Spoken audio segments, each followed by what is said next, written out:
Thanks for tuning in to Backpackers or Bust. My name's Patrick, and today let's go over bag dimensions and bag weights for traveling. So if you're going to be traveling domestically here in the United States, or you're going to be traveling internationally and abroad, you're going to want to go over a few main basic things. First, you've got your personal item and your carry-on item. Especially for international flights, you can almost guarantee you're getting both of those.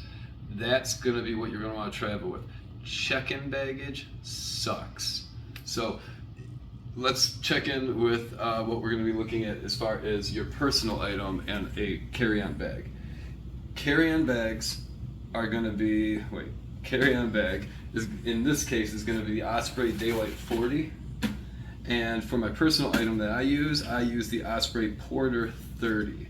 Because most carry-on and personal bags are going to be, personal ones are 18 inches by 14 inches by 8, and carry-on generally is going to be 22 by 14 by 9. I'm going to post most of the airlines' weights and dimensions at the end of the video, but for instance, this is a personal item, so for 18, we're at 18, for width 14, we're a little shy of 14, and for depth we're very shy of 8, so good for a personal item.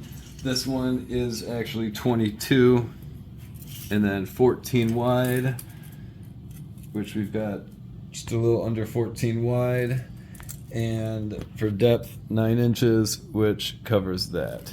So those are your dimensions you're going to be looking for in a bag if you're going to want to do your carry-on and your personal item only, but it makes life traveling a lot easier not to have to deal with check-in luggage.